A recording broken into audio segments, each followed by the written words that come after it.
Chers compatriotes d'Algérie, bonjour à vous tous. Zulf Lawen, tahiyati lakoum. Avant de revenir à cette bombe atomique dont se réjouit l'État algérien, le FMI a estimé le produit intérieur brut PIB de l'Algérie attendu pour l'année 2026, selon le critère de la parité de pouvoir d'achat, à 915 milliards de dollars. Donc, l'État algérien s'est réjoui de ce papier publié par l'APS. Hein, ça, je suis sur l'APS. C'est une bombe atomique qui a rendu heureux l'État algérien, ce qui décide pour l'Algérie. Mais avant de revenir à ça et à d'autres détails, on commence par à tout seigneur, tout honneur.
صصري غايني عطل في سني سيغر طبطل يوبديك نوس دادل يحرث برواكي ومحبوسي.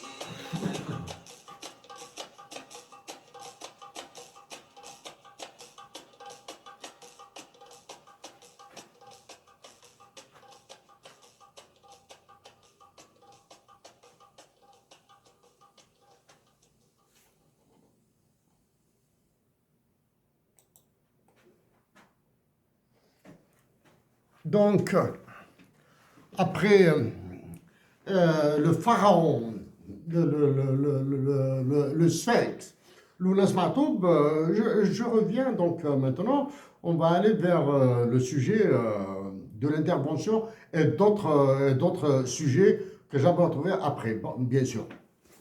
Donc, l'État algérien, l'Algérie dans le top 4 des plus grandes économies arabes et africaines selon le critère de la PPA. Donc un papier sur l'APS qui dit la parité du pouvoir d'achat est un outil analytique, etc., et tout le baratin, etc., etc. Mais ce qui est important ici, ils disent que le PIB attendu pour l'année 2026 selon le critère de la parité du pouvoir d'achat est à 915 milliards de dollars avec des prévisions dépassant les 1000 milliards à l'horizon 2029. En calculant le PIB avec la PPA, donc le PIB algérien va passer en 2026 à 915 milliards et en 2029 à 1000 milliards de dollars. Donc, c'est ce qu'il y a là. L'État algérien, dans son immense idiotie, dans son immense bêtise, incompétence, antipatriotisme, etc., se réjouit d'une telle bombe atomique. Il se réjouit. Chers compatriotes d'Algérie, je vais, avant d'expliquer avec quelques éléments théoriques, ensuite pratiques, cette histoire. C'est triste, c'est cruel, mais je le dis d'emblée. Notre patrie est gérée par un État maudit. L'État algérien est un État maudit. Issa Daousso. Mais malgré ça, je vous supplie de demeurer pacifique, de résister dans la dignité. Parce que la violence s'en viendra. Il y aura de la violence. Mais je vous supplie de tout faire pour l'éviter. En parlant de PPA, donc de la parité du pouvoir, d'achat, purchasing power parity en anglais. Je vais, au fur et à mesure, je vais fermer des onglets, etc., comme ça pour avoir un peu plus d'espace dans l'écran. 11 février 2026 à 20h30. Voici l'email, je vous lis en anglais, l'email que j'ai envoyé au FMI. Dear Madam, dear Sir, I will be grateful for your assistance in some issues that I'm dealing with when I use the Algerian international and public information such as the GDP deflator and implied PPP. Enclosed in a screenshot of the GDP deflator, knowing that the GDP deflator equals nominal GDP above real GDP, I had the difficulty to find out to compute the real GDP using the deflator and the normal GDP. Would you be helpful in giving me some indications how is computed the Algerian deflator and the real GDP? For the implied PPP, parité du pouvoir d'achat, enclosed a sheet in which I did some comparisons between Algeria, Tunisia, Morocco, Norway, Canada, and USA. For it's weird that the shape of the Algerian rate conversion curve is completely different from those of the other countries. Looking forward to hearing from you. My best greetings.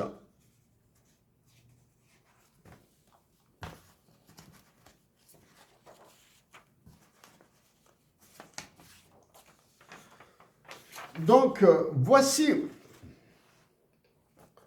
les courbes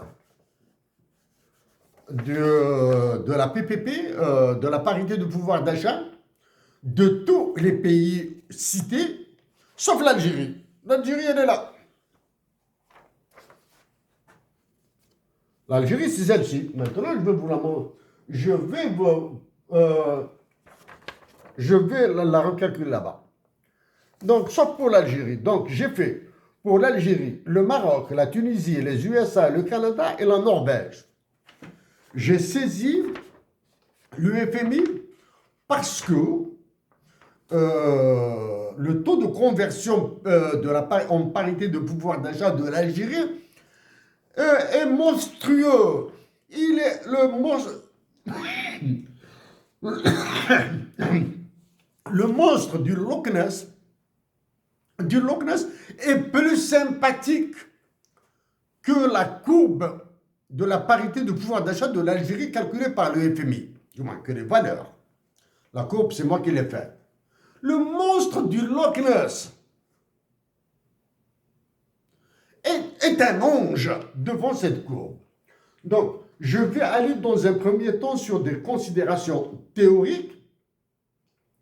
Ensuite, je vais revenir sur le réel, le palpable, c'est-à-dire la parité du pouvoir d'achat tel que vécu en Algérie, tel que vous la vivez en Algérie, parce que la parité du pouvoir d'achat est un concept très utilisé par ceux qui manipulent l'euro, le dollar US, le dollar canadien, le renminbi chinois, etc., par la monnaie turque, etc.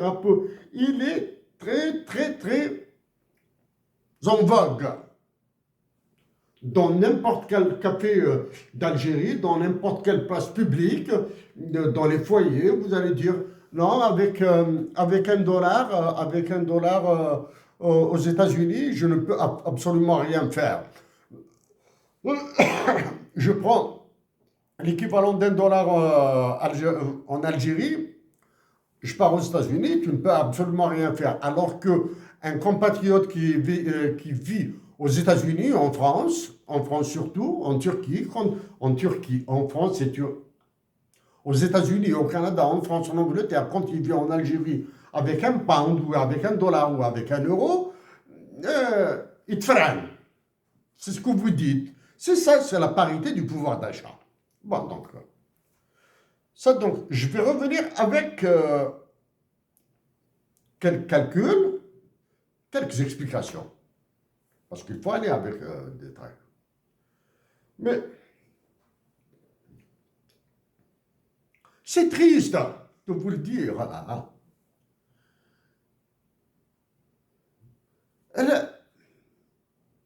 Le Somaliland veut devenir un État. Il est géré. Les gestionnaires du Somaliland, de la population qui vit au Somaliland, les gestionnaires, c'est-à-dire les barbouzes du Somaliland, font mieux que l'État algérien. Voilà. C'est grave ce que je dis là. Bon, on passe de cette gravité. Je vous le répète, demeurez pacifique. Voilà. Avant ça,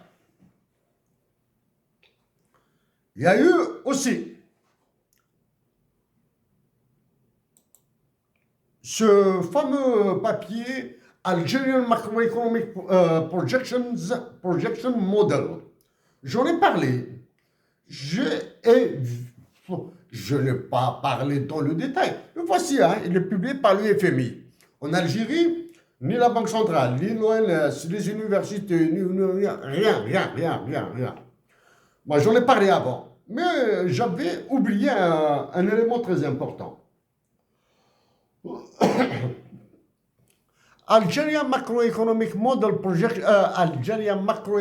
Projection Model, prepared by Mustafa Abdelrahim, Riyad Mansouri, Fatma Zohra Wail, Sarah Abadi, Kenza El-Krim, Mohamed Faris Zidane, Philippe Karam, Georgi Molnar, Karel Mouzil et Valeriu Nalban.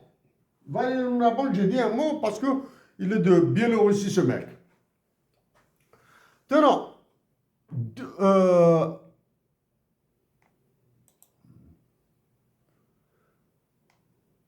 cela, le gros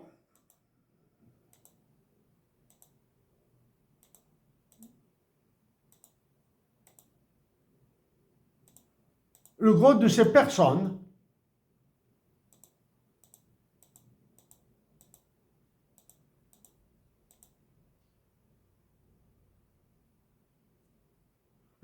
personnes travaillent en Algérie. Ici, c'est the Hotels Compressed Bank of Algeria. Staff and the IMF team that has led the macro frameworks technical assistance project on developing a forecasting and policy analysis system at the BA. The authors would like to express their gratitude to the BA's MPM team for their dedicated and invaluable contribution to this paper. Bon. In alphabetical order, Brahim Belkadi, Mahdi Barajdi, Amina Bouhalfa, Sabrina Koufi, Mohamed Abdelaziz Lamara, Anis Lerari, Malik Lazar, Zineb Mzali, Warda Mzhoud, and Katia Senjakdin. Also, bon, direction to honor Oslo François Pinchot, Gianni Play manifestants, ce sont des étrangers. Mes compatriotes d'Algérie, là, puisque parler de la balance des paiements, compte courant, compte capital, le compte des invisibles, combien a coûté cette étude à l'Algérie? Combien? C'est-à-dire, quel est le nombre de dollars qui seront mis dans la balance des paiements pour cette étude? Ok? Pour le reste, j'en ai parlé avant. Bon, pour le reste aussi, je vous renvoie à 2015. À ce que j'ai dit en 2014, 2015.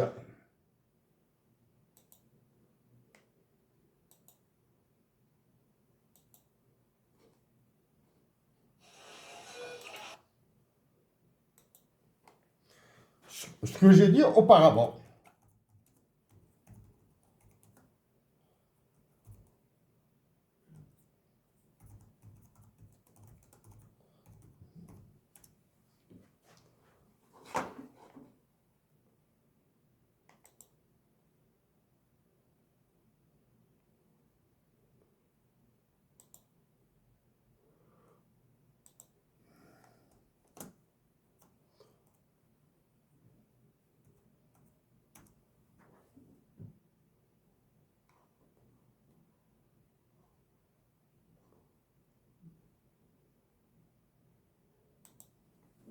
Impact.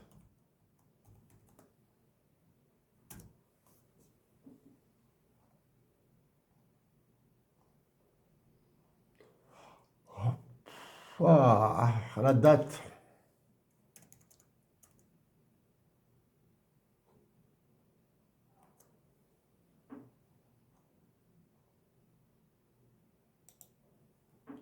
Cassier le marteau.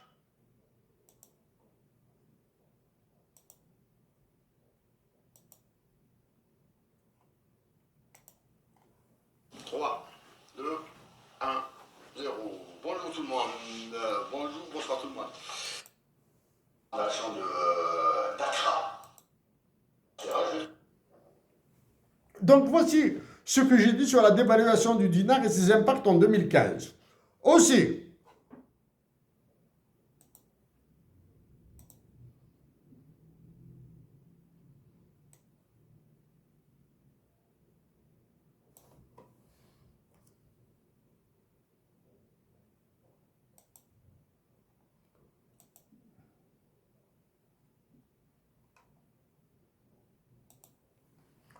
ce que j'ai dit en 2014. Monsieur, j'ai besoin de 2-3 minutes pour déstresser un petit peu.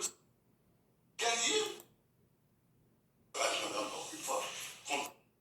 Sur la Bretagne, je peux le multiplier facilement par 100 immédiatement. Je répondrai simplement. Ici, j'ai parlé du modèle Coupe Douglas. Je vais le reprendre maintenant. Donc,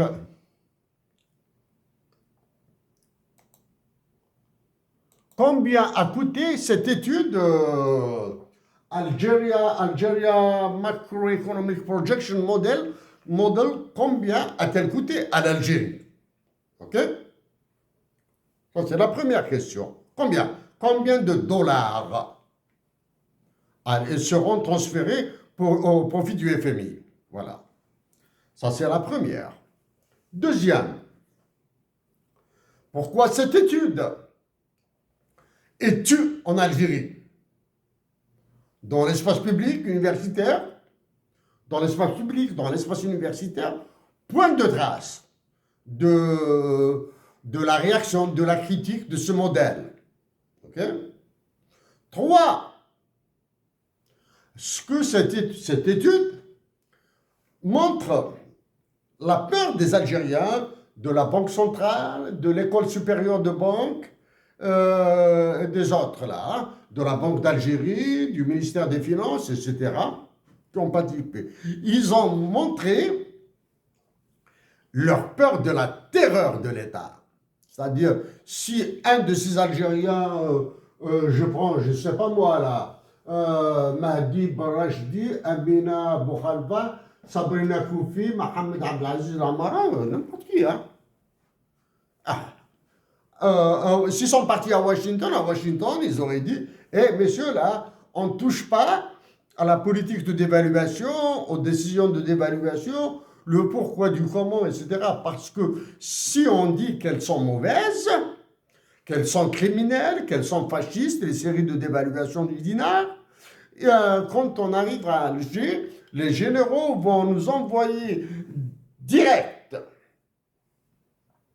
prison de Haraj pour les plus chanceux et les prisons les plus éloignées pour les malchanceux, pour les moins chanceux, voilà. Ok? Ça c'est... ouais. Maintenant, avant de revenir à ça, je viens...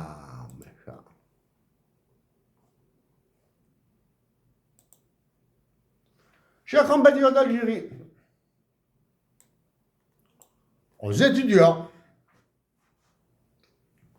voici ce qu'on appelle la PPA.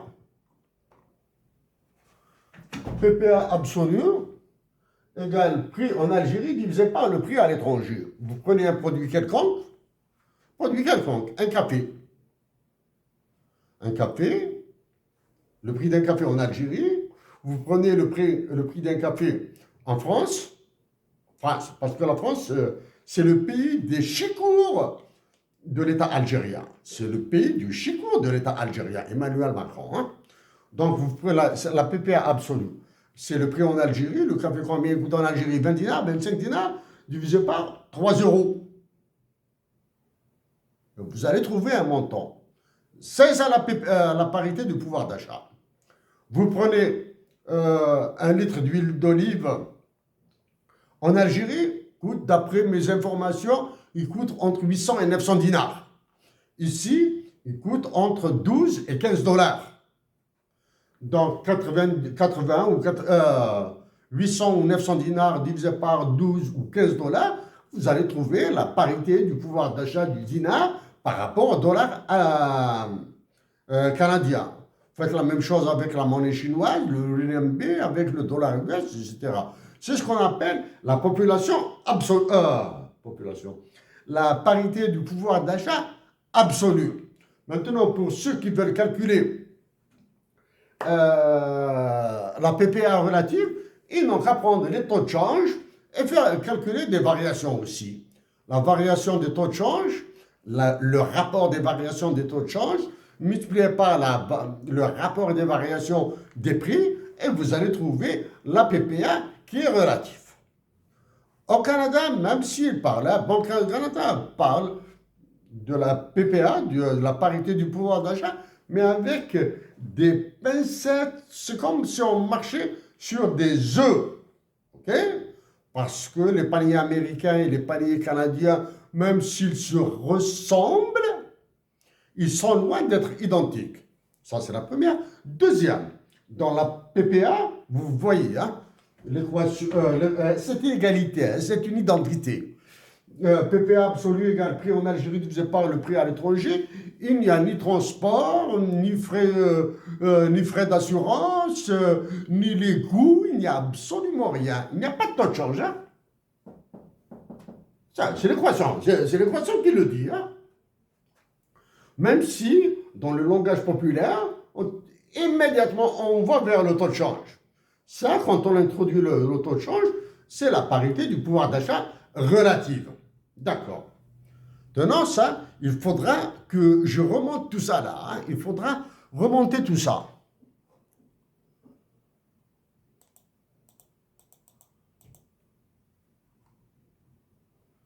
Il faudra remonter tout ça.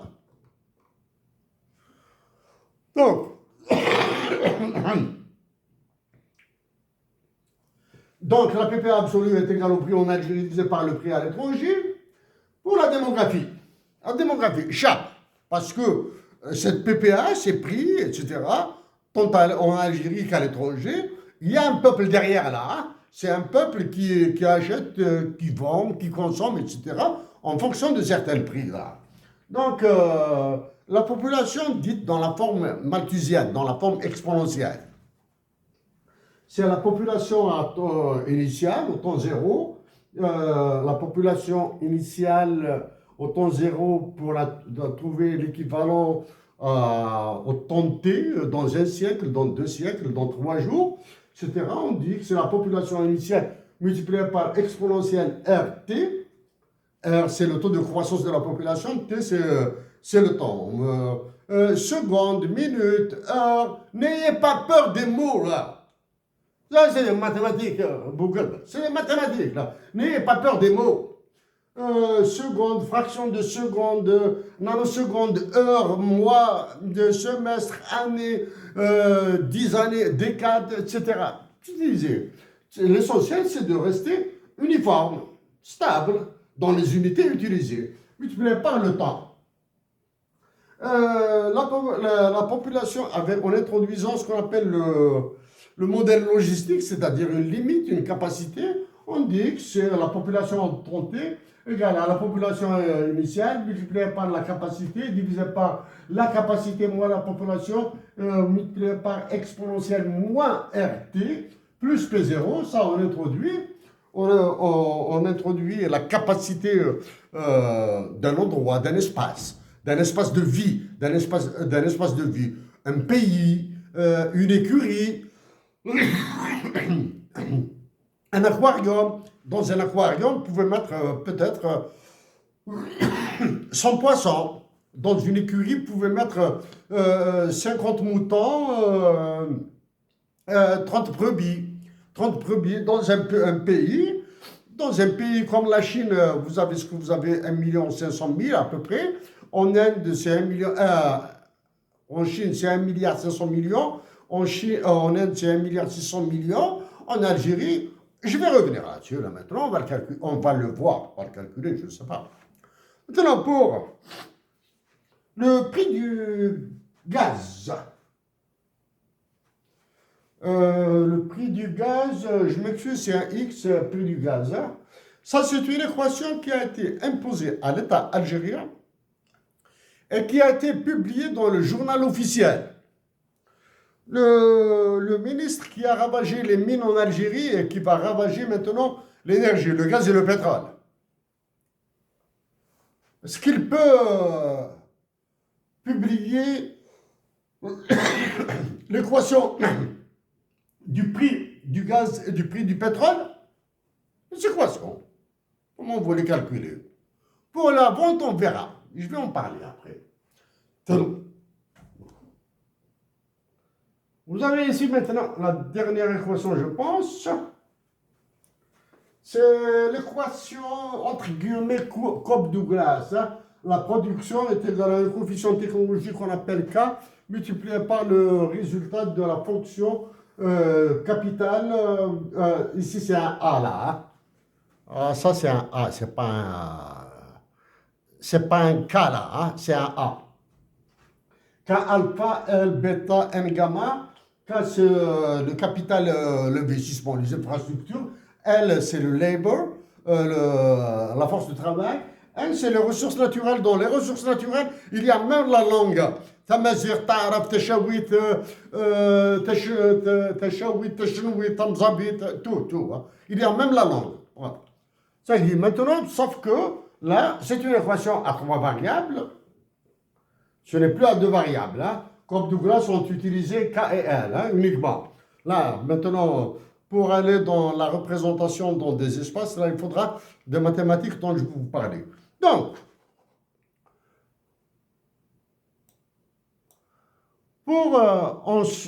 j'ai pris comme l'année de base, on appelle ça l'année de base ou bien la racine. Hein.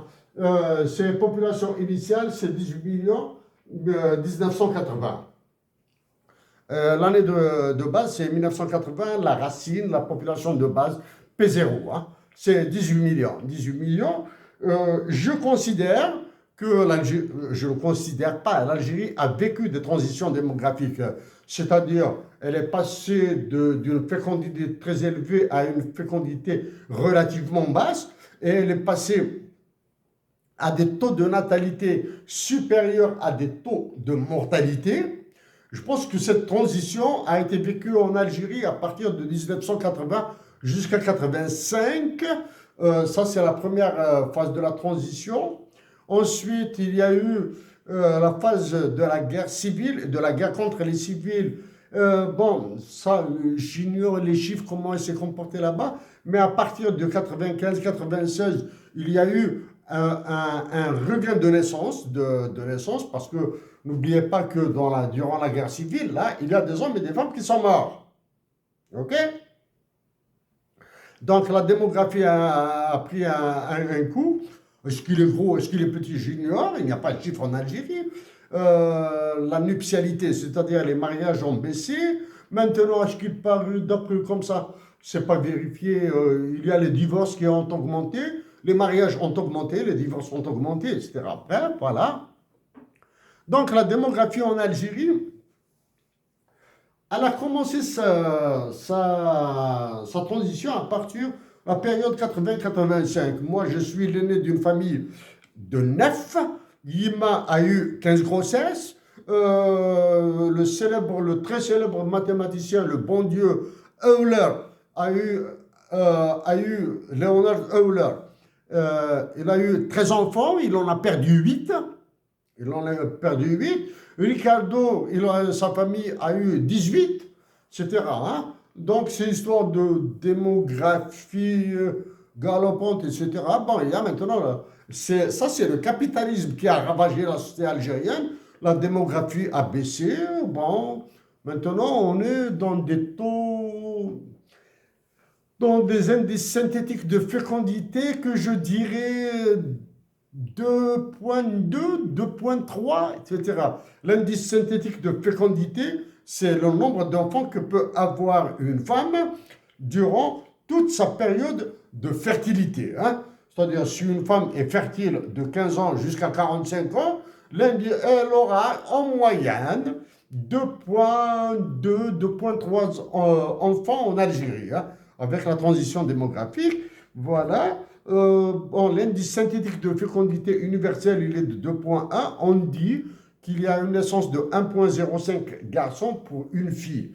1,05 pour une fille, mais puisqu'on ne peut pas sectionner les enfants, là, on dit qu'il y a 1,1 enfants, 1,1 garçon pour une fille. C'est comme ça qu'il est défini. Voilà, maintenant, en 18 millions, avec un taux de croissance, qu'il ne faut pas confondre avec l'indice synthétique de fécondité. Avec un taux de croissance de 2,4%, la population algérienne sera en 2025, en 2026, en 2025, je considère, nous serons avec 2,4%. 53 millions 4232. En 2025, 53 millions 4232. Et en 2026, à la fin de 2026, normalement non, avec un taux de croissance de 2,4%, on sera à 54 291 722. 722 égale. Et en 2040, on sera à 75 millions, 75 millions, avec un taux de croissance de 2,4%. Maintenant, avec un taux de 2,2%, on sera en 2025, on sera dans ce 48 millions qui est balancé par-ci par-là, ou bien, et en 2026, on sera à 49 millions 519 759. Avec un taux de 1,8%, c'est 40 millions et 41 millions, je passe dessus parce que il est invraisemblable. C'est un taux invraisemblable. Hein? C'est un taux invraisemblable. Ça, c'est pour la démographie. Quand est-ce qu'a été fait le dernier recensement de la population en Algérie? Celui qui occupe la conciergerie de Macron à Alger est impossible d'en parler. Hein. On lui a dit, souhaite. D'ailleurs, il doit se taire sur tous les chiffres. Lui et les généraux doivent se taire sur tous les chiffres. Okay. Le dernier recensement de la population, est-ce qu'il est de 90 ou de 2000? Je ne sais pas. Mais ça fait 2 ans, 3 ans, celui qui occupe la conciergerie de Macron a dit que nous allons réaliser un recensement général de la population et de l'habitat. Ils se sont tus. Pourquoi ils se sont tus maintenant? Ça, c'est avec ce... Quand je me suis intéressé à ça, là, cette fois-ci, bon, je l'ai vu avant, hein. Mais le sujet que je traitais, ce facteur-là, ce taux était accessoire à la limite. Pourquoi ce recensement de la population et de l'habitat n'a pas été fait, n'a pas été publié ou bien a été abandonné? Vous avez remarqué le mouvement qui s'est produit au niveau de l'ONS, l'Office national des statistiques. Je suis sûr et certain maintenant, parce que le taux de croissance de 2,4% en Algérie, il peut s'avérer vrai ou bien proche. Hein. Ça, j'ai pris aléatoirement, du moins. C'est un choix arbitraire. Hein. Mais je pense qu'en Algérie, on est toujours dans l'esprit, là, l'esprit avoir des enfants. Oui, avoir 2 enfants, c'est peu. Avoir 10, c'est trop. Avoir 4, 5, c'est normal.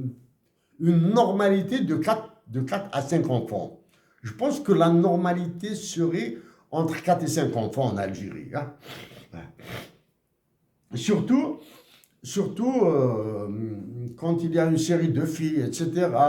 Quand il y a une série de filles, la femme et l'homme continuent jusqu'à avoir un garçon. C'est comme s'ils allaient dire au bon Dieu, eh oh, Tu arrêtes, sinon on continue.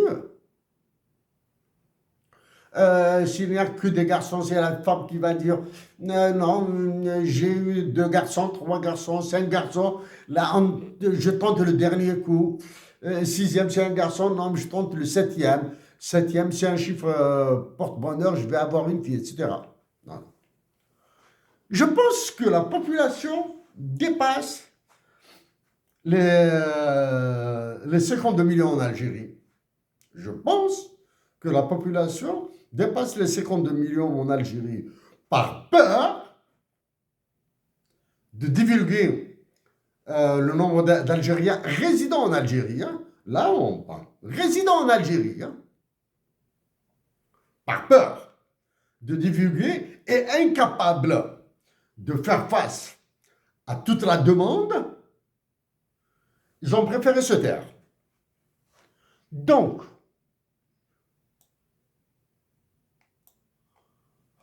et voici, en 2025, je pense, en 2025, avec un taux de 2,4%, on serait à 53 millions, avec un taux de 2, combien hein? De combien? Avec un taux de 2,2%, on serait à 48 millions. Donc, c'est le chiffre. Dans ce chiffre, il faut ajouter la population sahraoui résidente en Algérie, là. N'est pas inclus, hein?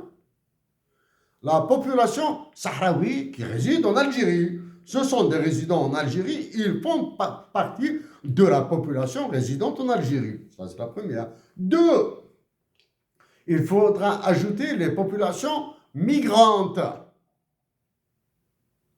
Population migrante. Probablement que parmi qu'une partie des populations migrantes, certaines, se sont sédentarisées en Algérie. À l'est, à l'ouest, en Kabylie, à Tataouine-les-Bains, à l'extrême sud. Hein. Ça, c'est la population. Maintenant, je reviens à la PPA. Donc, je vous ai dit que j'ai saisi le FMI sur la PPA bien avant les concours de la Banque d'Algérie. Voici le taux de conversion de 2018 à 2017. J'ai publié une série de chiffres. Hein. Les chiffres plus larges sont disponibles. C'est-à-dire, c'est ça. Cette courbe, celle-ci, ce sont ces chiffres. D'où vient maintenant le fameux PIB en parité de pouvoir d'achat de 915 milliards et de 1000 milliards. Eh bien, voilà.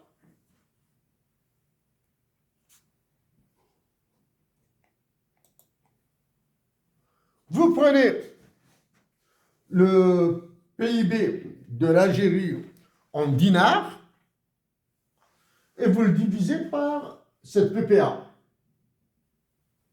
pour 2025. Le PIB de l'Algérie en 2025, il a été de 37 188,748 milliards de dinars. C'est-à-dire ici, vous avez 37 trillions 188 milliards 748 millions de dinars. Vous prenez ce sympathique chiffre, ou bien cet horrible chiffre, c'est selon, que vous divisez par ce taux, et vous allez trouver ce chiffre. Pour 2026, vous prenez ce chiffre, vous le divisez par celui-là, vous allez trouver 921 milliards 337 millions 299 824,66 $. Voici comment est-ce qu'ils l'ont trouvé. Pour les années 2030, 2027, il sera à 964 milliards 577 millions. C'est ça, 53 305. Hein. Alors que le PIB en dollars courants, dollars ordinaires, hein, comme vous parlez dans la rue là, hein, pour 2025, il sera uniquement de 281 milliards 357 millions 157 070 dollars. Le PIB en dollars courants, là, c'est-à-dire quand vous allez à la banque, vous allez dire, à la banque centrale, là, vous allez dire quel est le PIB de l'Algérie, ils vont dire certains, pas tous. 281 milliards 357 millions en dollars, en dollars nominal, dollars courants, pas réel. Messieurs de la Banque centrale, à tous les ministres, tous, ministres, vous avez de nom que le ministre, hein, que le nom, hein. Quel est le PIB de l'Algérie en 2025? Il n'est pas public en Algérie, personne ne le connaît. Attends. Si vous voulez vous éloigner de, on va dire, je vais être large, d'1 milliard de dollars de ce chiffre, je reviendrai. Le PIB nominal en dollars US pour 2025 est de 281 milliards 357, etc. Si vous vous éloignez des chiffres, du moins, d'1 milliard, je suis large. Je reviendrai. Okay. Donc, voici la PPA. مازال الخير رزات. Je suis perdu entre le truc là. Ça, la PPA. Depuis que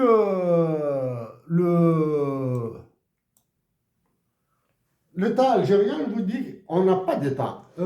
Les gestionnaires de Somaliland sont plus compétents, sont plus patriotes, sont plus efficaces dans la gestion de leur territoire que l'État algérien.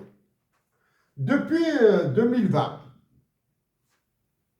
la parité du pouvoir d'achat du dinar, elle est passée de 558 dinars pour $1, elle va passer à 964,587. Et l'APS est heureuse, du moins le journaliste. La personne qui a écrit ça, avant de le coucher, avant de le machiner, etc., il fallait ce que votre chef a approuvé. J'ignore. Il faut d'abord que votre chef comprenne quelque chose à ça. Hein? Il fallait prendre le téléphone, appeler la banque centrale. Est-ce que je vais publier ce papier? Est-ce que c'est bon? Est-ce que c'est pas bon? Est-ce que ça va perturber? Celui de la banque centrale, probablement. Il va vous dire, évitez le wahda. Probablement, il va vous dire, publiez. Pour que vous écriviez des conneries. Bon. Donc, en 2020, la PPA est à 558,3. En 2027, elle sera à 964,587. Qu'est-ce que ça veut dire? Ça, là. Ça veut dire, le FMI a ordonné à l'Algérie, il a ordonné, puisqu'ils sont venus, Kristalina Georgieva, et surtout, Katz, l'Américain, dans la délégation du FMI. Vous allez faire ça, et vous allez dévaluer le dinar. C'est la dévaluation du dinar, et en Algérie, ils sont contents. J'en ai parlé un peu, du moins, j'ai abordé pas mal là.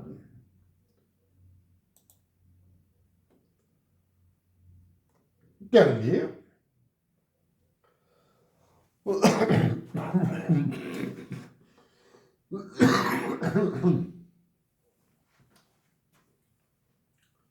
Tiens, la PPA de l'Algérie. 2018, 38 389. 38 877. En 2027, elle sera à 43 71. De force. Elle sera de force là-bas. Là, hein? Ça, c'est le taux de conversion. Pour les Marocains, elle passe de 4, 4,2, 4,1, 4, 3,9, 3,7, 3,8, 3. Elle tourne autour de 4 plus 0,2%. 4 plus ou moins 0,2. L'Algérie, c'est des pas de géant vers la catastrophe qu'elle fait. Je pense que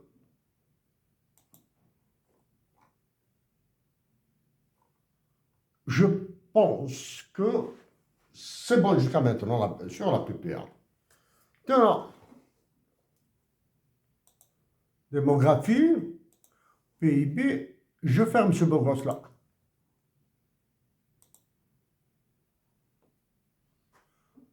Maintenant,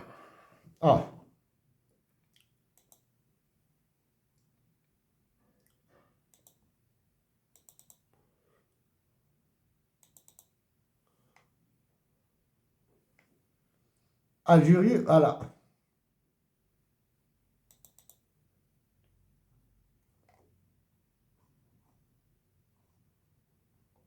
Maintenant, on va aller. Je vais augmenter la taille.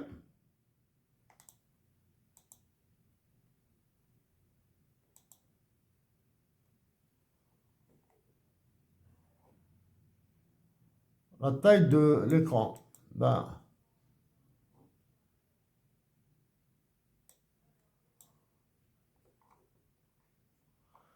Ça, ce sont les populations. Hein. Population à 2,4, à 2,2, le 1,8, là je l'enlève, je l'oublie.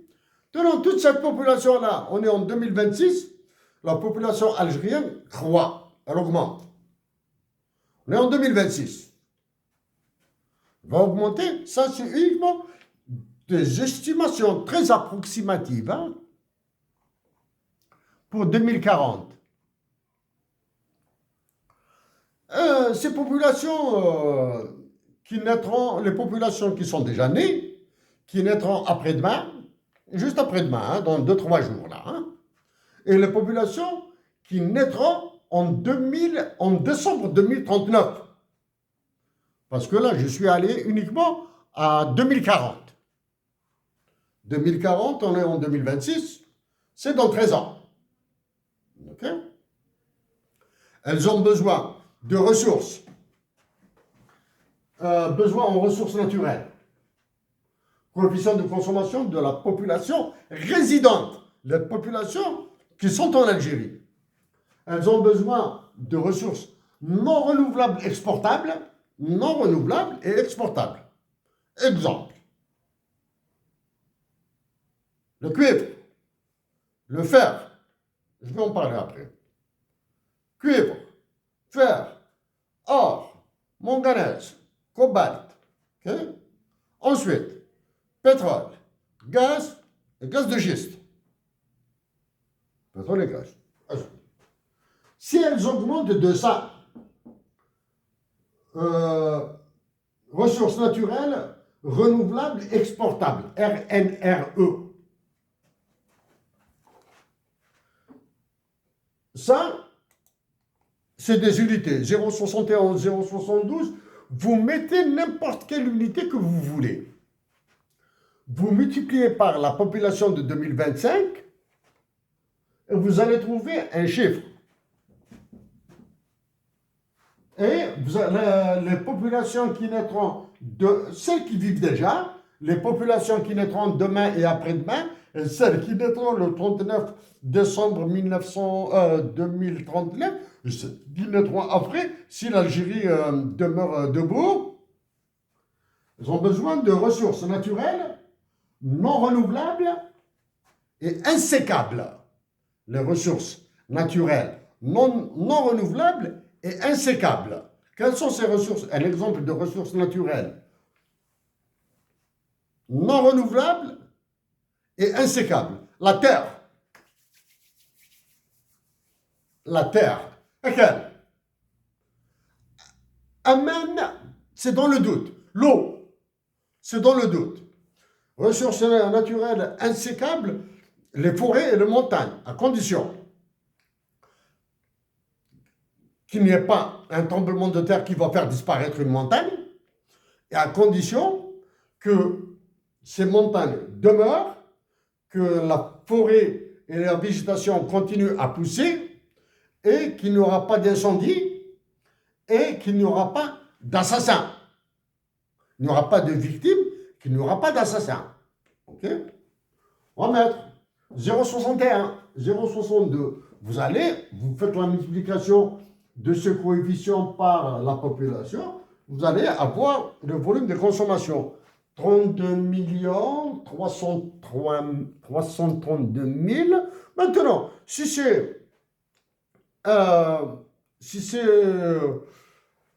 l'unité, le coefficient représente 100 mètres carrés, ici, 32 millions divisé par 10 000 mètres carrés, vous allez trouver le nombre d'hectares. Si cette terre, elle est agricole et arable, et qu'il y a de l'eau, on va produire du blé, de l'orge, des légumes, ce que vous voulez là. C'est-à-dire, s'ils ne sont pas exportés, ils seront consommés en Algérie. S'ils ne sont pas exportés et qu'ils sont consommés en Algérie, ça veut dire qu'il n'y aura pas d'importation de l'étranger. Je pense au blé. Okay? Bien. Donc, les voici. Sauf que,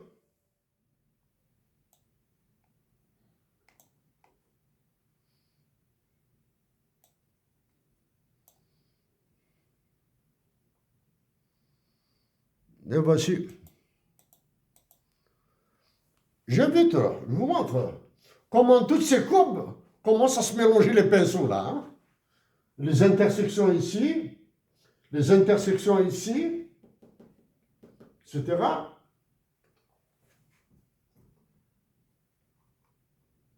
Cette intersection correspond à 2028, hein? C'est-à-dire c'est après-demain. Cette intersection-là, qui est là,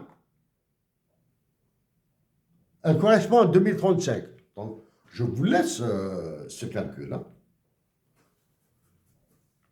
Je laisse ça.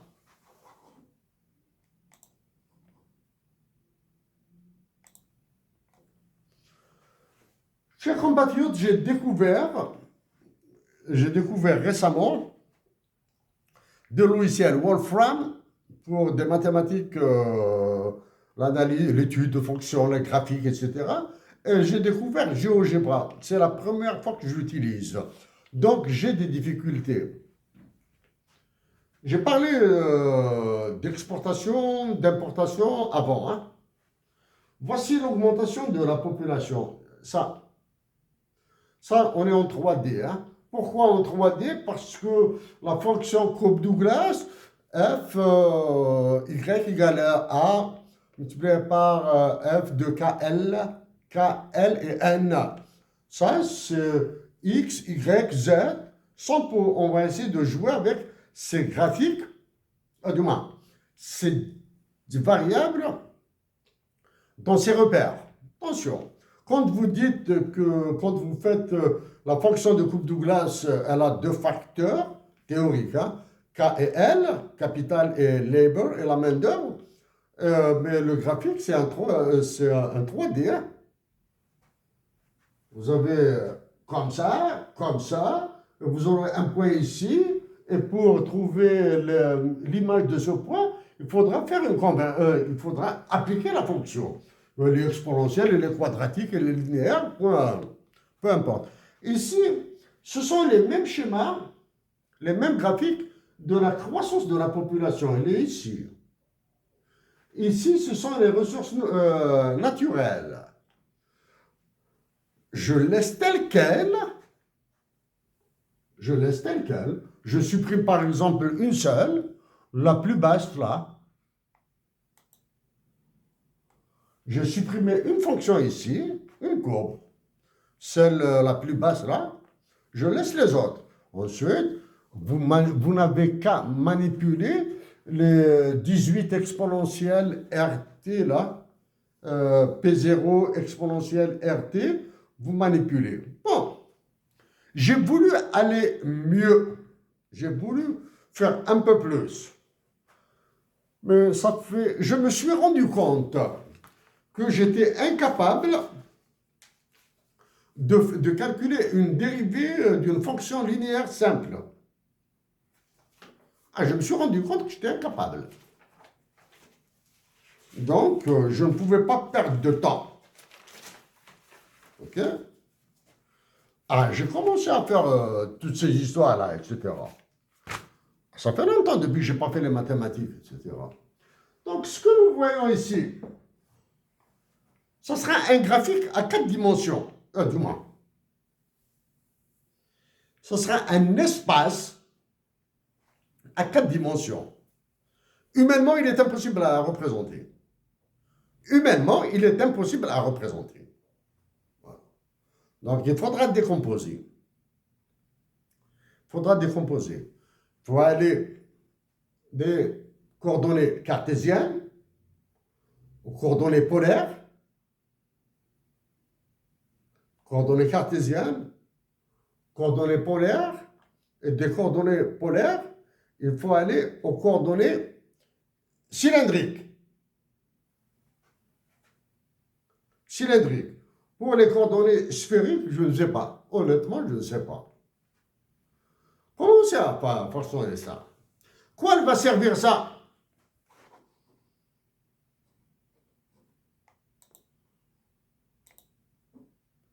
Elle va servir à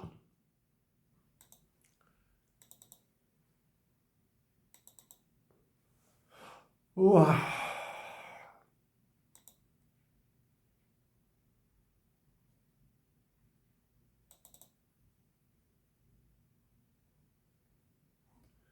Je m'excuse, là, GeoGebra.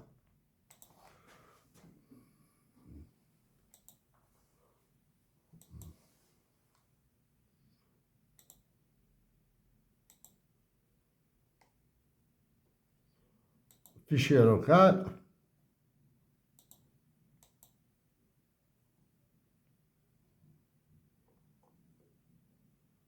Non.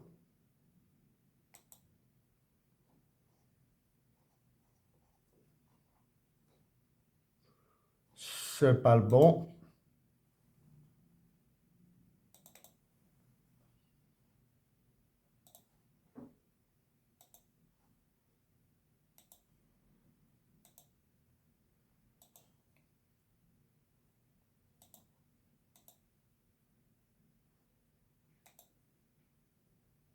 Ah, ouais. Ici, cette sphère-là. Ah, comment on augmente, je ne sais pas là. Ah, il est là.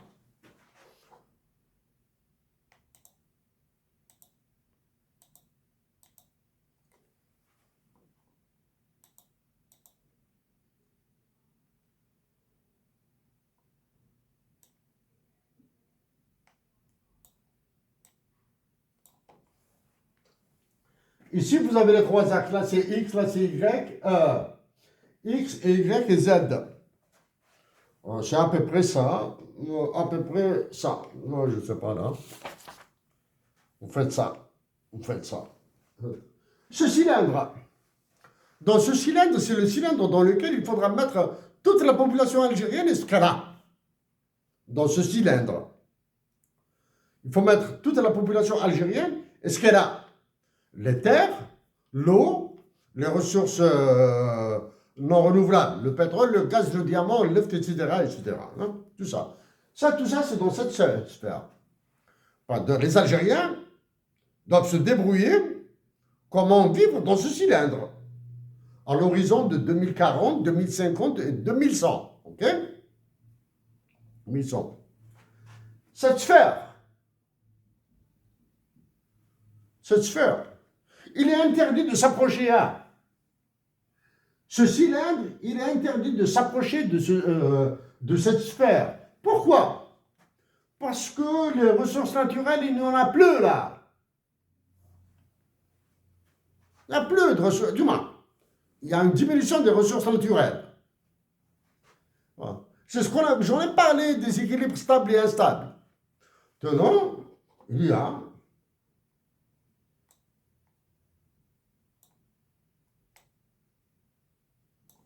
on voit mieux maintenant. Quand je tourne cette histoire-là, quand j'agrandis, ça, une certitude. La population augmente, les besoins en ressources naturelles augmentent. Les besoins.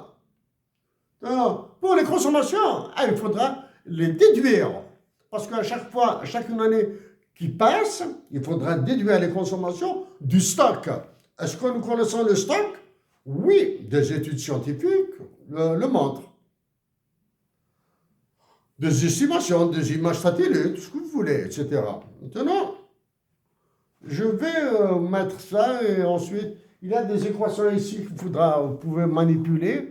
Peut-être que vous allez faire mieux que moi. Maintenant, chers compatriotes d'Algérie, pour la PPM, la parité du pouvoir d'achat, j'en ai parlé. Pour les ressources naturelles, j'en ai parlé. Pour des modélisations rapides, j'en ai parlé. Je reviens sur la PPA.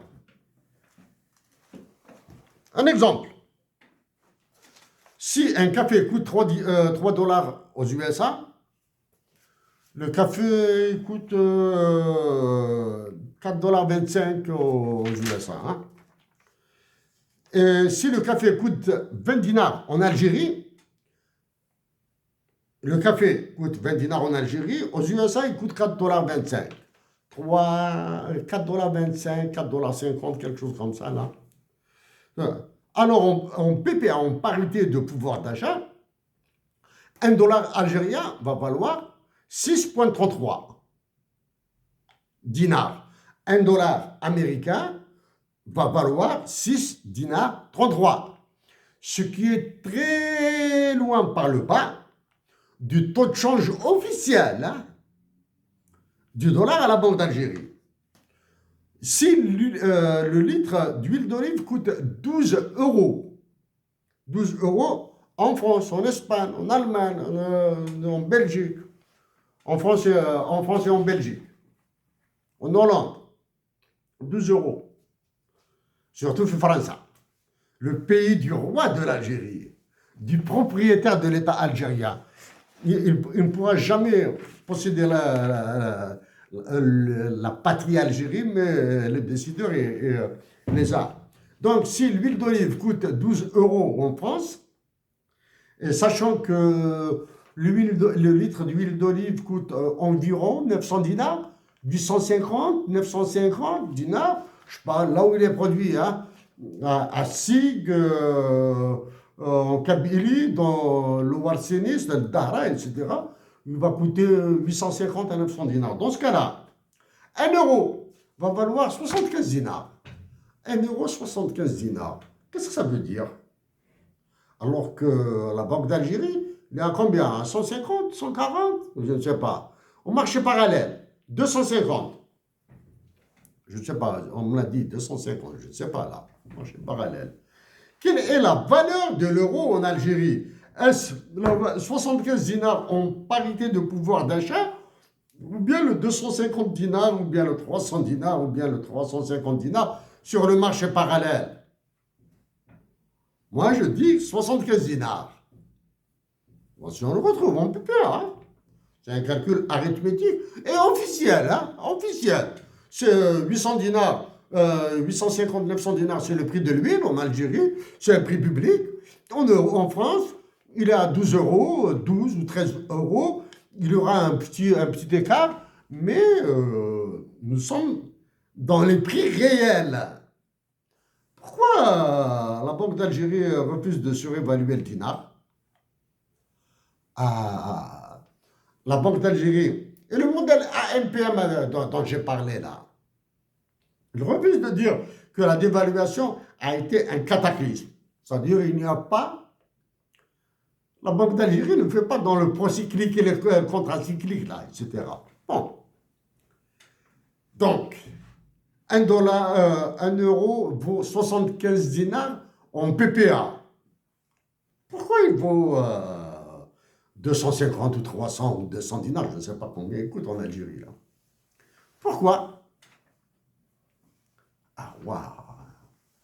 Il y a un trabandou, une contrebande mafieuse, la mafia, etc. Affreuse en Algérie. Et ça, le taux change. Donc, pour égaliser la PPA, le FMI a ordonné d'introduire le taux de change. Et on passe de la PPA absolue à la PPA relative. Pour discuter avec les gars du FMI, etc., ce ne sont pas les généraux, là, qui n'ont pas un grain de patriotisme. Ce n'est pas celui qui occupe la conciergerie de Macron Alger qui va parler, là. Et il faut des Algériens qui aiment d'abord le pays. Hamel Tamourdi. Quand tu aimes ton pays, toutes les voies sont ouvertes. Quelle est la plus grande voie ouverte? C'est la voie ouverte à la démocratie, à la liberté d'expression et au débat. Donc on en débat. On va parler de ce PPA. Ok? Bref. Ceux qui vont s'amuser à dire que 75, 125, etc., je vous renvoie à mon intervention sur la valeur du franc français, de l'euro, du dinar et du franc CFA. Ah, j'en ai fait, là. Aïe! En théorie économique, on parle de l'effet Alexander Gerschenkron. C'est un Américain d'origine soviétique. D'origine russe. L'effet Gerschenkron se manifeste dans les méthodes qui agrègent les données en utilisant pour référence une unique structure de prix ou une unique structure volume pour comparer ces deux pays. Plus les États diffèrent dans leur développement, plus le biais est important. En effet, les consommateurs d'un pays pauvre ne se tourneront pas vers les mêmes biens que les consommateurs des pays riches pour satisfaire les besoins similaires. Il est un des biais connus des statisticiens, etc. Non.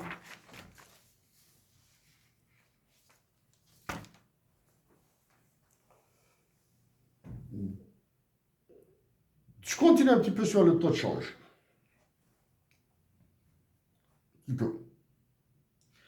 Le taux de change actuel de l'Algérie est l'arme qui force le capitalisme en Algérie. On vous met au régime capitaliste. Pas de gré ou de force. De force.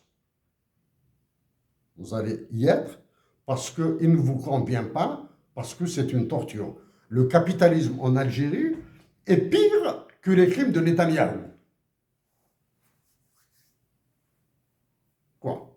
Les crimes de Netanyahou, l'Algérie les a connus.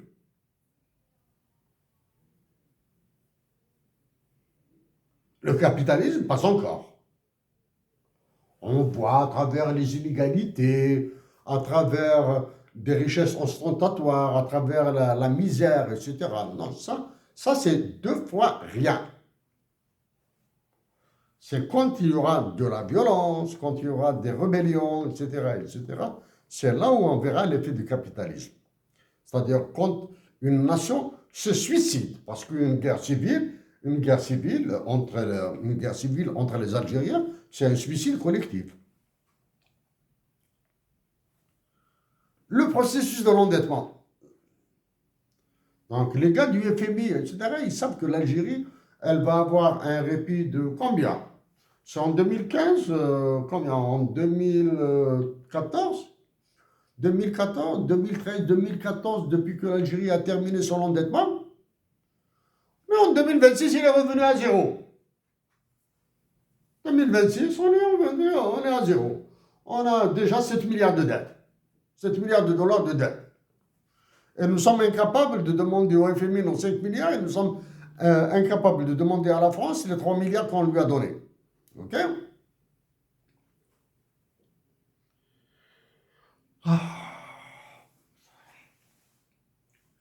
Dans l'APS, il y a une information qui dit que il y a un processus, il y a une opération, etc., pour la résolution des problèmes liés aux investissements privés, là, des jeunes, l'ONCEJ ou quoi, etc.,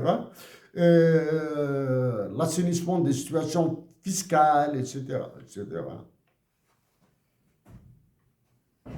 Un gouverneur de la Banque d'Algérie, je n'ai absolument rien contre vous. Au directeur général de la Banque d'Algérie, je n'ai absolument rien contre vous. Mais j'ai tout contre la Banque d'Algérie et ce qu'elle fait. Vous avez peur pour vos vies, vous avez peur pour vos familles, vous voulez sauvegarder des privilèges que vous avez. Chacun conçoit sa vie comme il la veut. Chacun conçoit sa vie comme il le veut. Il est libre. Non, il est libre. Quand il ne tue pas. Dites à celui qui se prend pour le président de la République, dites-lui, d'une manière schimique, dites à vos généraux qui vous menacent avec tout l'argent qu'ils ont pris, etc., etc., nous allons vers la catastrophe. Il y a plus de 48 millions, il y a plus de 50 millions d'Algériens en Algérie. Il y a plus de 50 millions de résidents en Algérie. La situation monétaire est catastrophique et c'est vous qui l'avez ordonné. Dites-lui d'arrêter au moins. Dites-lui de se la fermer. Mais attache les chiffres. Bon. Donc, vous avez décidé de cette opération d'assainissement, de règlement, je ne sais pas quoi, là, les mots, vous en avez pour beaucoup. Est-ce une façon d'éponger les bilans de la Banque centrale? Parce que je vous ai dit qu'il faut ramasser 250 000 milliards de dinars. Je dis bien 250 000 milliards de dinars. Les ramasser et les brûler. Donc, vous trouvez de l'emballage phraséologique. Vous pouvez le faire. Vous allez rester un mois, 2 mois, 6 mois, peut-être une année. Vous allez tous revenir à ce que j'ai dit. Vous reviendrez.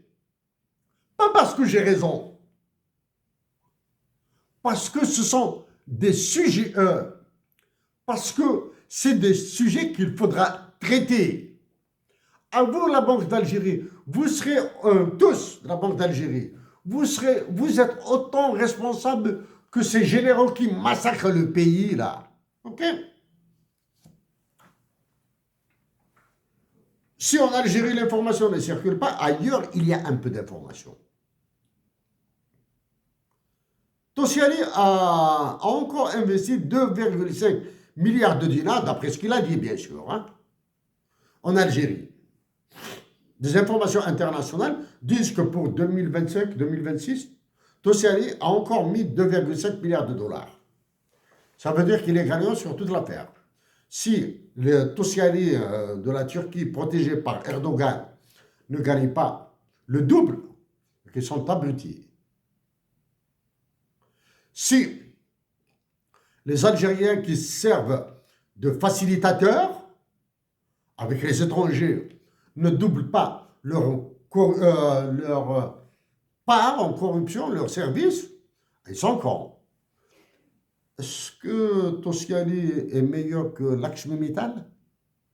Lakshmi Mittal a détruit le Hajar en prenant 4-5 milliards de dollars en plus, sans revenir. D'autres changent. Les frontières. Si un euro vaut 480 dinars, à Tlemcen, si à Adrar, 1 euro vaut 480 dinars. 1 euro égale 480 dinars à Adrar, chez mes frères et sœurs les Tergis. 480. À Tlemcen, il vaut 390 dinars. Le gain est de 90 dinars par euro. Donc, quelqu'un qui prend 78 millions de dinars d'Adrar, il ira à Tlemcen, il ramènera il gagnera 14 625 000 dinars. Okay?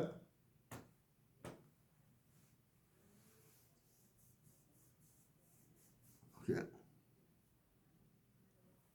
Il prend 78 millions de dinars à Adrar, il part à Tlemcen, il achète des euros qui coûtent 390 et il repart à Adrar pour les revendre là-bas. Si à Naba, le dollar vaut 635 dinars et à Oujda, 720, la différence est de 85 dinars par dollar. Une affaire de 84 millions de dinars à Naba, du moins dans les deux villes, entre les deux villes, générera 11 284 094 dinars de profit. Quels sont les taux de change réels maintenant de l'euro et du dollar? Il y a messieurs de la Banque d'Algérie, les taux de change réels, pas les taux de change nominaux.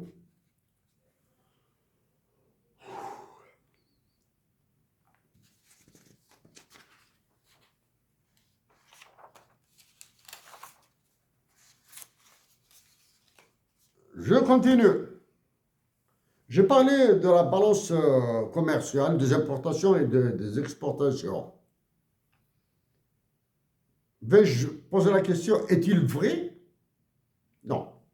J'affirme que toutes les importations algériennes se font en FOB, free on board, et que toutes les exportations se font en CIF, Cost Insurance Freight.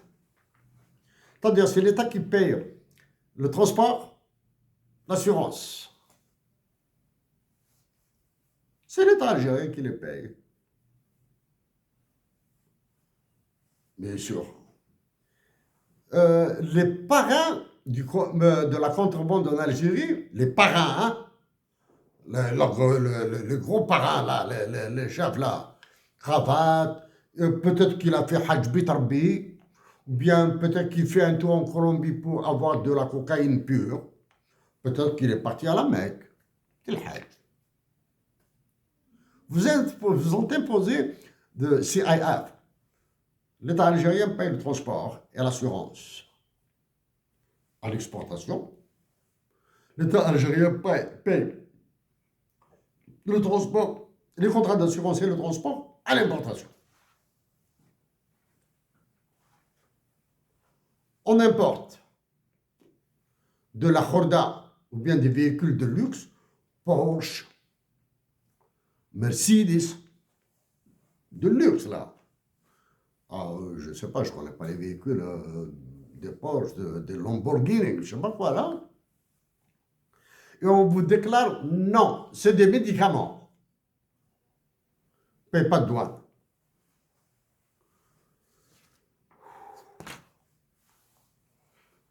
J'ai terminé avec le tour sur cette histoire de la PPA. Messieurs, c'est l'UNASMATO. Je pense que dans le pays comme l'Algérie, la Tunisie, c'est valable. L'islam stipendié l'islam, din l'islam. Ailleurs que le Maroc, la Tunisie et l'Algérie, surtout l'Algérie, je parle de mon pays, l'Algérie, ailleurs il y a 2 pays au monde, parmi le top 5 des pays au monde qui stipendient, qui insultent la religion musulmane, il y a la France et le Québec. C'est comme si la religion musulmane est un problème majeur pour eux, plus important que la religion juive, que la religion chrétienne, etc. Donc, le top du top, c'est la France et le Québec en termes d'insultes sur la religion. J'ai vécu en Ontario, j'ai vécu à Toronto. Je le dis et je le répète. Toronto, il y a une place qui s'appelle Dundas Square. En fin de journée, à partir de midi, 1h, donc quand c'est en fin de journée que je vois ça, ou bien le week-end, vous avez un petit coin pour les musulmans, un petit coin pour les Syrs, un petit coin pour les chrétiens, un petit coin pour les juifs, un petit coin pour les guitaristes, un petit coin pour les dessinateurs, un petit coin pour les vendeurs de bibelots, là, etc. On va dire, sur 12 x 12, 150, 160 mètres carrés maximum. Impeccable. Dans le métro de Toronto,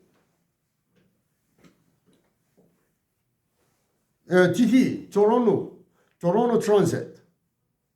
À l'intérieur des voitures de métro, de la publicité pour l'islam, de la publicité pour les chrétiens, de la publicité pour les évangélistes, de la publicité pour le diable. S'en fout. Banal.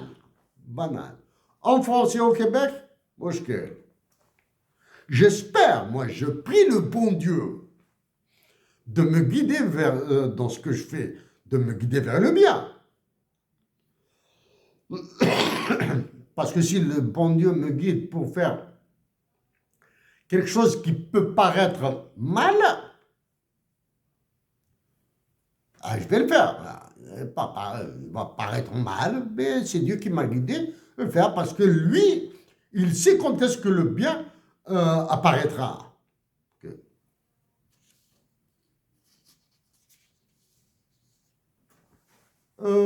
Théorème. Quiconque a trahi Hussein Aït Ahmed et Lounas Matoub est infréquentable. Quiconque a trahi Hussein Aït Ahmed et Lounas Matoub est infréquentable. Le 20 avril passé,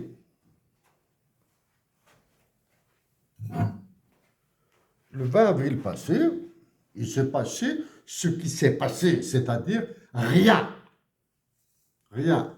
Mais par contre,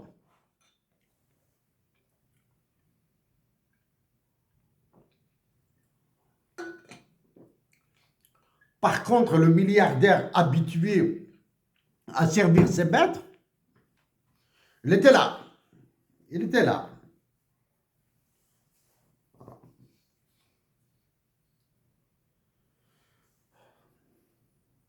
J'ai appris récemment le décès de la sœur. Récemment, j'ai appris sur YouTube, le décès de la sœur de Mohamed Haroun. À sa famille, je dis ma compassion la plus profonde. سير رحم ربي واش عايش فلاش تجي على ربي قل جنات غادي في ربي صبر مولانا toute la famille Haroun. Côté mère et côté père. Donc c'est la sœur de Mohamed Haroun. J'ai entendu, j'ai écouté cette femme parler sur YouTube de la hauteur, de la dimension, je dirais identique, dans un registre différent, mais identique à celle de son frère Mohamed Haroun. Mohamed Haroun a vécu le martyre à Lombez. Mohamed Haroun a été pour Tamazight ce qu'a été probablement Guevara pour le socialisme.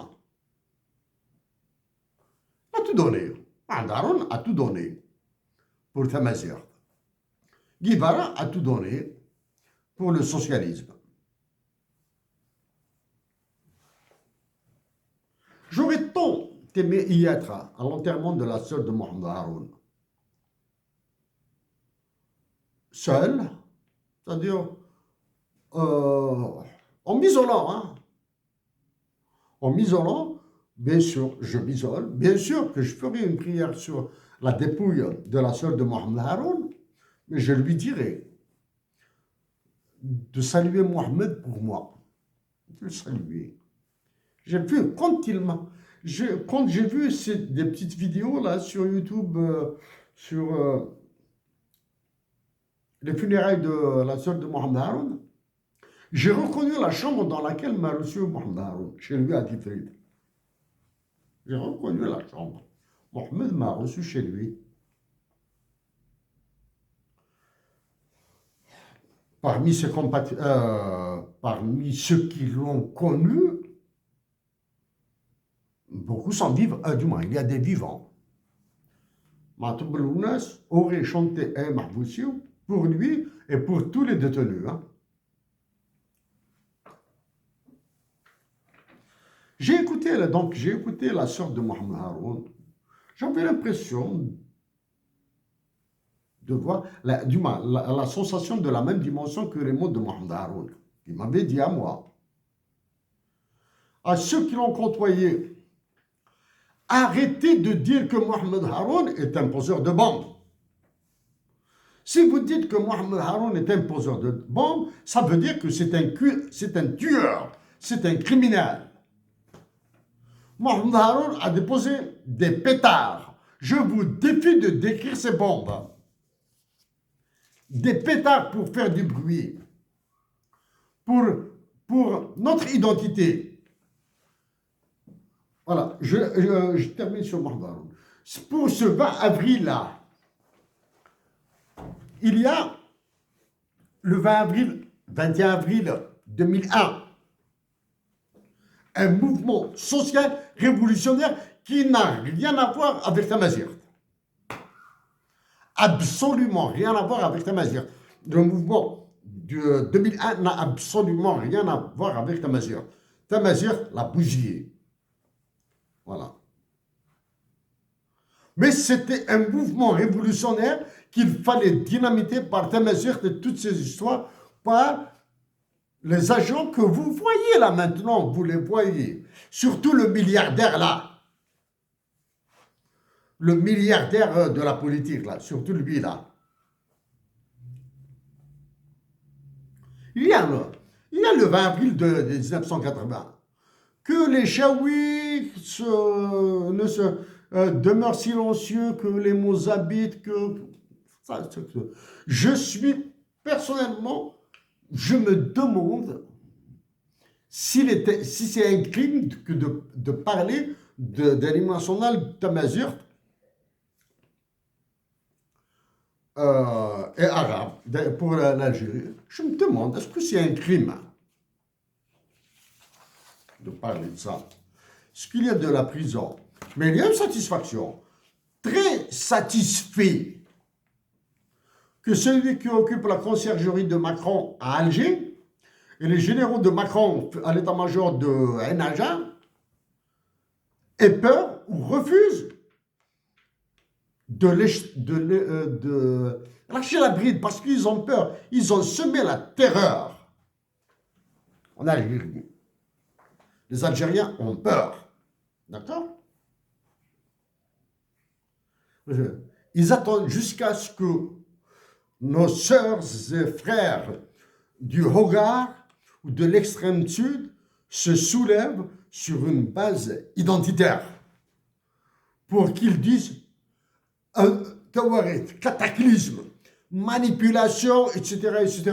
Oui, Macron va manipuler, Macron va ordonner à ses services de manipuler nos frères amazirs du Hogar. Oui, il va le demander. Et si Macron a réussi son coup à travers ses services secrets et ses mercenaires, etc., c'est à cause des généraux là qui le laissent faire. Ces généraux doivent partir. Ils sont une calamité. Hein?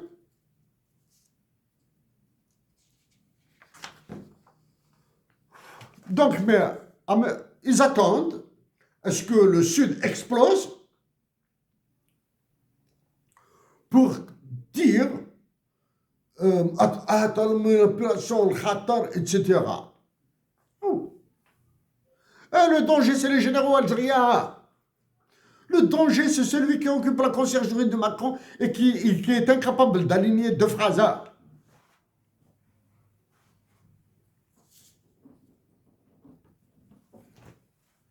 La guerre Iran-USA. Iran-United States of America War. Les Iraniens ont été broyés par le Mossad.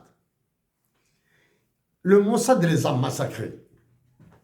À l'intérieur même du pouvoir, c'est-à-dire les intimes des dirigeants iraniens ont été manipulés par le Mossad.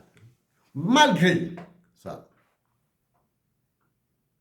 l'État iranien est resté debout.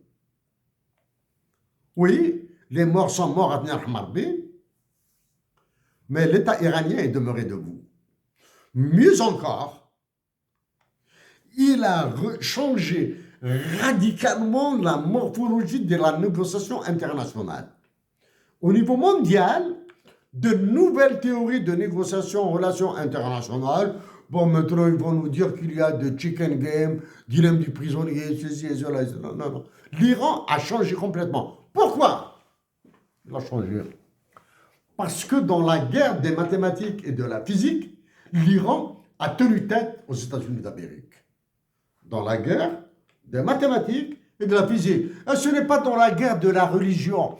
قال الله تعالى أو قال الرسول صلى الله عليه وسلم ou bien Jesus Christ had said. No. Ou the Pope did this, did that, did that. Non. Dans les religions que sont la mathématique et la physique, l'Iran et les États-Unis ont le même Dieu. C'est tout.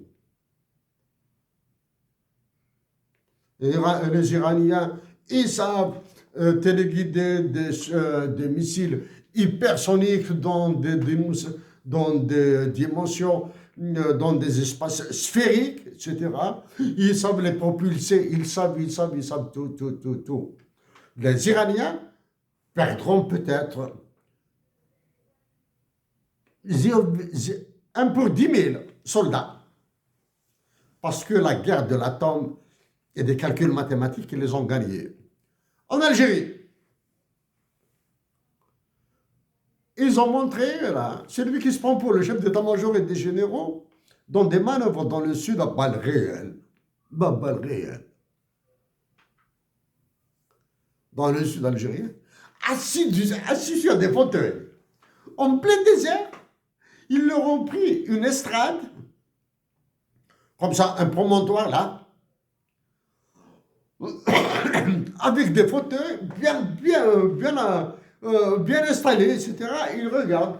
Je ne sais pas s'ils l'ont fait avec des jumelles ou pas. Ils regardent des manœuvres assis dans des fauteuils, des généraux. En 2026, en plus de faire ça, ce genre de truc, un cinglé, secrétaire d'État à la défense américain, Hegseth, qui déteste l'islam, à fond, etc. Même si ce sont des ordres qu'il exécute, il a licencié 8 généraux. Foutez le camp. Nous avons un objectif. Le Mossad, les Israéliens nous ont massacrés. Là, maintenant, nous allons faire, etc. Maintenant, nous allons nous en sortir des Israéliens, mais vous foutez le camp. En Algérie, des généraux dans des fauteuils, assiste à des manœuvres. Des généraux dictent la conduite scientifique de la communauté universitaire. Les universitaires iraniens manipulent l'uranium enrichi et ils envoient dans le ciel des missiles. Ce ne sont pas des missiles. Et ils fabriquent des drones sous-marins en Algérie. Qu'est-ce qu'ils ont fait? Franchement, parce que l'Espagne a besoin de gaz. L'Italie a besoin de gaz. Qu'est-ce qu'ils ont fait? Parce qu'ils ont peur d'Emmanuel Macron, ils ont acheté des avions Airbus de transport de troupes militaires auprès de l'Espagne. Mais ce sont des Airbus de Macron. Les militaires algériens. Ils ont acheté. Et encore, est-ce que c'est un troc? Après, maximum 2 mois, je jette un coup d'œil sur Eurostat et je verrai si c'est un troc ou un achat. C'est-à-dire, chers compatriotes, les généraux algériens, celui qui occupe de la conciergerie, sont inqualifiables. Ils sont incapables de parler de ces mesures. Ils sont incapables de donner un chiffre exact. Ils sont incapables d'aligner de phrases correctes. Rien. Bon, en plus des avions de transport de troupes, des Airbus. Celui d'Al-Moradi a ordonné dans l'Occident l'importation de moutons espagnols. Avant, ils étaient néo-zélandais ou australiens, je ne sais plus quoi. Non, ils étaient roumains. Des moutons de la Roumanie, maintenant passeport. Des moutons de l'Espagne, qu'ils ont débarqué à Gijel. Les Algériens ont besoin de manger du mouton à l'Aïd el-Kébir, l'Aïd el-Adha. Les Algériens ont besoin de travailler à l'Aïd el-Adha. Parce qu'ils ne travaillent pas là, ils ne produisent pas là. Un PIB de 281 milliards pour 48 millions d'habitants. Bon. 70% c'est de la consommation et 20% c'est les exportations. Ils ne travaillent pas. Un pays, l'Iran, a modifié carrément l'a modifié les universitaires là. La pensée universitaire a été radicalement modifiée par les Iraniens parce qu'ils ont gagné la guerre des mathématiques et de la physique. En gagnant la guerre des mathématiques et de la physique, ils n'ont pas gagné. Ils jouent au même niveau que les Américains, que les Chinois, que les Russes, etc. Mieux que les Français. En étant sur le même niveau en mathématiques et physique, ils ont modifié toute la théorie des relations internationales. Aux États-Unis, vous avez, ici au Canada, il n'y a rien là, ça ne parle pas.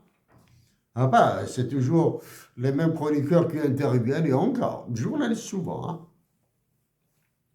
Ce sont les Américains qui interviennent le plus. John Mearsheimer et surtout Jeffrey D. Sachs. À partir de l'Allemagne, il y a le grec, Varoufakis. Mais tout le reste disent de la connerie. On demande de la connerie. En tout cas, je vous plains. Je vous plains, vous qui écoutez TF1, la 6 ou je ne sais pas quoi là. Je vous plains là.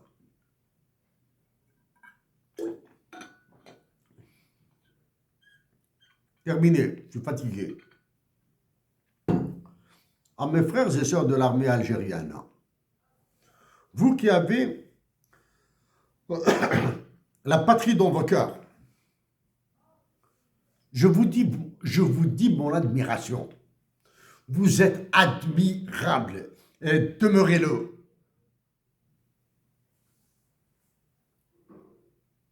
Demeurez-le. Vous souffrez avec les généraux qui vous dirigent, etc. La nation algérienne souffre d'eux. Donc résistez.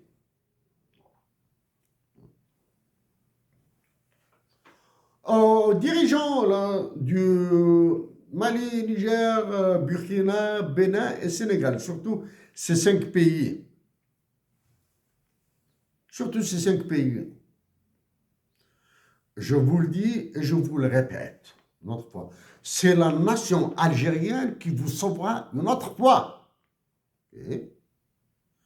Ce ne sont pas les Sud-Africains, il n'y a pas de mépris dans mes mots, ce ne sont pas les Angolais, encore moins les Ivoiriens, encore moins les Béninois. Elles ne sont pas une nation dirigée par un certain Doumbouya qui vous sauvera. C'est la nation algérienne qui sauvera toute l'Afrique une autre fois. Quand elle recouvrera sa liberté, quand elle recouvrera ses droits. Donc à vous, depuis en moins 2019, en moins 2020, je parle de vous. Je vous ai défendu mieux que vos ministres. J'ai défendu vos pays mieux que vous. Vous, vous êtes occupés à faire des coups d'État. Vous allez revenir vers tout ce que j'ai dit. Mais malheureusement, vous allez le foutre en l'air. Parce que vous êtes des idiots. Okay? Il n'y a pas... Vous n'avez pas la sagesse là. Vous n'avez pas l'ouverture. Vous n'avez pas la grandeur de l'esprit universitaire. Vous n'avez pas ça là. Vous n'avez pas la sagesse surtout. Vous n'avez pas le patriotisme. Là, vous êtes en train de sauver vos positions là. Hein? Pour aller vers des discussions profondes, pleines de sagesse africaine. Vous allez revenir tous. Des dirigeants militaires viennent à Alger, etc. Oui, c'est un décor pour les deux. Celui qui va à Alger, j'ai visité la Mecque des révolutionnaires. Non. L'Algérie est la Mecque des révolutionnaires qui sont partis. Les révolutionnaires. Leur esprit actuellement est de côté. C'est ce que je fais, tente de réveiller. Ok? Oui, je suis parti à Alger, les télévisions, etc. Celui d'Alger, nous avons reçu des chefs d'État, etc. Emmanuel Macron fera de vous des bouchers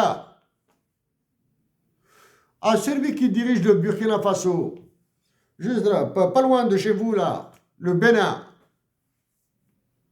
C'est votre gardien. C'est les Iraniens ont regagné leur dignité. Vous faites perdre la dignité des nations. Du moins, pas la dignité. Vous avez fait perdre la dignité des États africains. Le Sénégal, c'est le modèle de la dérive la plus totale. Hein? La dérive, parce qu'au Sénégal, mais quand même, il a la réputation de la présence d'une certaine élite. Sénégal. Le président, comment il s'appelle, Bassirou Diomaye Faye, et son premier ministre Sonko ont fait de l'homosexualité un sujet religieux de guerre atomique entre eux. Alors que c'est la dette. Peut-être que maintenant, vous avez voté une loi sur l'homosexualité, je ne sais pas quoi là. Les affaires de sexe aux États-Unis, il n'y a que ça. Quand on dit affaires de sexe, c'est au sommet de l'État. Hein? Les affaires de sexe, c'est en France, là. C'est dans les hautes sphères, là, en France, là. Dans les églises, les ministres, etc. Content. Mais ça ne parle pas en France. Aux États-Unis, ça parle. Mais en France, ça ne parle pas. Ça veut dire qu'il est étouffé. Vous êtes dans la même logique, là. On est d'aller... Vous continuez à être dominé par des organisations terroristes, l'ECOWAS, la CEDEAO, l'UMOA, l'Union africaine, etc. Emmanuel Macron vous fera la peau. Il vous explosera tous. Mais avant de vous exploser, il doit s'assurer qu'il a déjà explosé l'Algérie.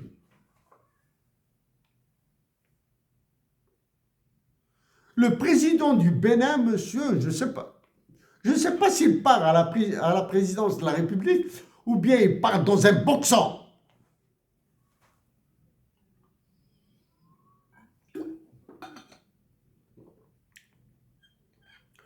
Vous attendez de Macron à ce qu'il vous appuie, à ce qu'il vous sauve des coups d'État, etc.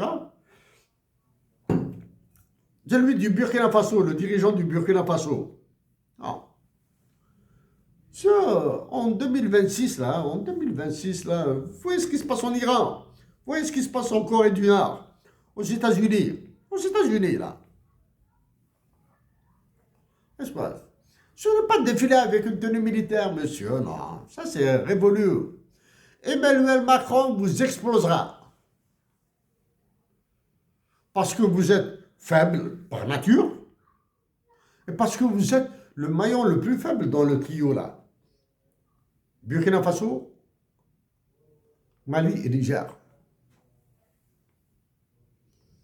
Algérie. Vous croyez que c'est Patrice Talon du Bénin qui vous sauvera du terrorisme? Il n'y a pas de terrorisme en Afrique. Terrorisme religieux. L'unique terrorisme, il a 3 identités. Il est monétaire, il est financier et économique. Parce que vous êtes tous à genoux, si ce n'est à plat ventre devant Emmanuel Macron, devant ses services, etc. Chers compatriotes d'Algérie, à mes chers frères du Sud, je vous supplie de demeurer pacifique, de résister. À mes frères et sœurs de l'armée algérienne, hein, soldats, sous-officiers, officiers subalternes, hein, pas les autres. Résister, vous souffrez? Oui, toute la nation algérienne souffre. Mais résistez. Je vous promets, Wallah el-Azim, que je ferai tout ce que je peux pour vous soutenir dans le cas, par exemple, d'une révolution des œillets.